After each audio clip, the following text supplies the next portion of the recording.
First, I want to confirm that this meeting held here is a meeting of candidates of the Wiper Democratic Movement from Lower Eastern. And this was a consultation to discuss our fate as a party and the future of the movement in national politics. And I want to clarify that the meeting is fully sanctioned by the party leader, His Excellency Dr. Stephen Kalonzo Musyoka.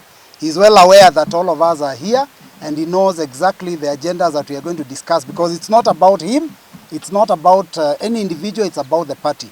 Now, there are certain things we want to make clear, because you know what happens in our party is important to the country, considering that Wiper Democratic Movement currently is the third largest party in the country, and therefore everything that we do as a party is of interest to Kenyans. We have followers and members from across the country, and therefore anytime we want to make any decisions, we must ensure that all of them are clear about the direction that we are taking as a party.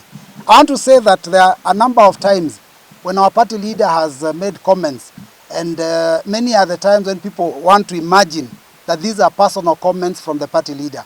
Today we are speaking without him so that we can make it clear that as a party we have structures and we can speak on behalf of the party just like the party leader does. Now, want to talk about the issue of the presidential elections. As a party, we had a National Delegates Conference and the National Executive Council meeting, which endorsed our party leader to go and vie for the presidency.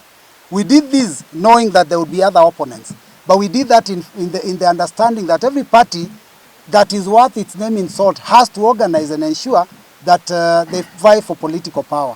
So we did tell our party leader to go and vie for the presidential seat. And we also put a rider in those agreements that he is free to talk to any other political party that they could form coalitions with. You know very well that our party leader started the coalition of the One Kenya Alliance. And later on, he decided to join the One Kenya Alliance, decided to join together with Azimio so that we formed the Azimio One Kenya political party. The intention was to ensure that as a party, we are part of the next government. Now today, we are here because we want to talk about what happened.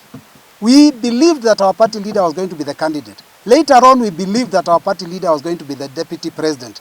When that did not happen, as a party, and I want to make this clear, as a party, we positioned our party leader as a candidate for the elections so that we cannot be taken for a ride. So our party leader, as we are talking right now, his papers have gone to IEBC and he already has named a running mate.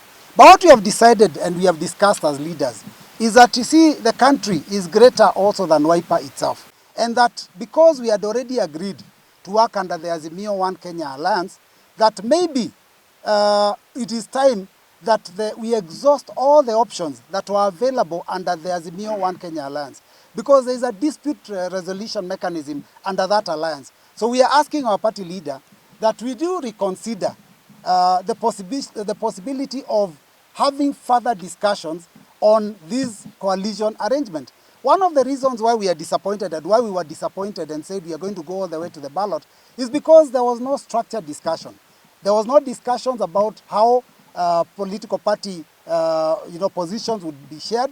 There was no discussion about positions. The only position we as a party had talked about was only the position of deputy president. So when a position was mentioned to us through the media, and we heard that we had been offered a position of cabinet secretary, I think that was called chief, we didn't understand what that means. And so we are saying as a party, we have had a lot of discussions and people have talked a lot.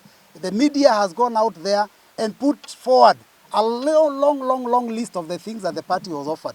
We want to categorically state that none of those things that are being peddled in the media were ever presented to this party.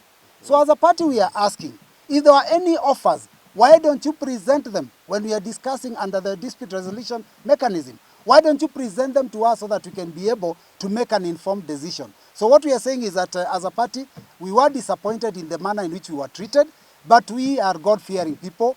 These leaders are God-fearing leaders. Our leader is a God-fearing leader, and we know that it is possible that we can be able to work together.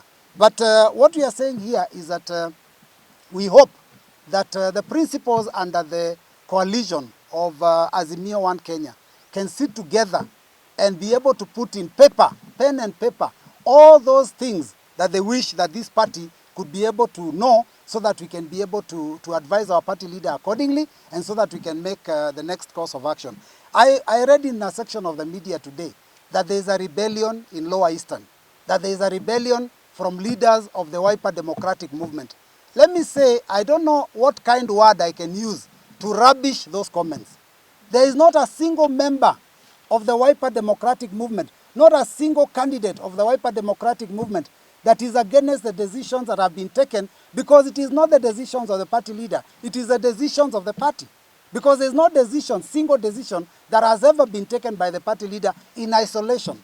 So anyone who is talking about the party leader facing rebellion, because we've seen that in the headline of one of the papers, want to tell you kindly, consult us, will tell you what is happening in the party. Our party members are strong, these are our candidates, and we are telling you, we are not only sweeping in Lower Eastern, but we are going to sweep many seats all over the country. I want to be very clear.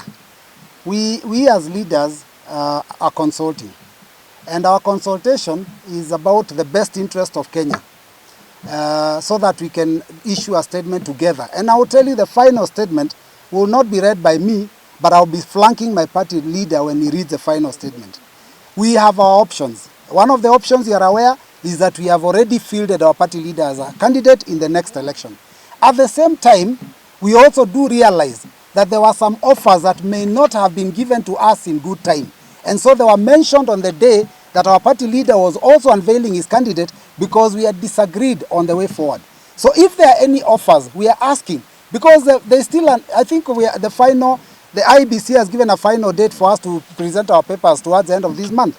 There's still a little window of opportunity for further discussions. And so we are asking the principals, and I'm very categorical, let them sit together with our party leader and discuss these matters, so that we can be able, as a party, to issue a final decision based on what will be on the table. Right now, already the offers that we are hearing are actually in the media, that I don't know how many kilometers of road, I don't know what percentage of government, all that we are reading in the media, we don't know. Our party leader has not received any document indicating what is the offer under One Kenya and Azimio arrangement. So that's what we are saying. We are saying that we want to be part of Kenya going into the next election, we want to be part of the rest of the Kenyans, but we want a structured discussion. So the statement we are issuing, his party tweet, he knows what we have agreed. So he has not told you his deliberations with Uhuru? Since he was not in our meeting, we will still have a further discussion.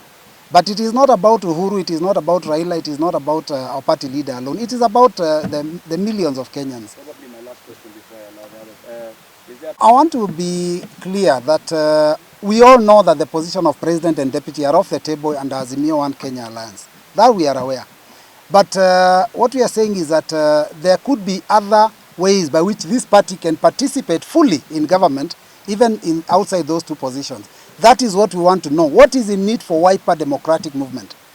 Not our party leader, and I want that to be clear, because people have made it look like it's a Kalonzo issue. It is not.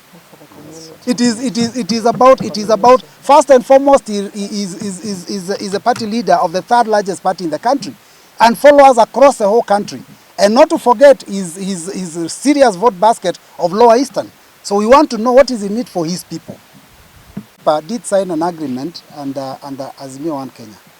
And I've just been very clear, I've stated that we have positioned our party leader to run for the presidency.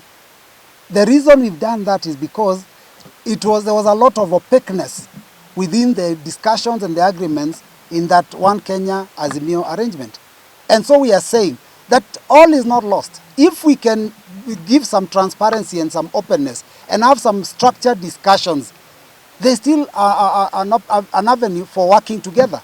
And like I've said, it is not about me, it's not about our members, it's about the country.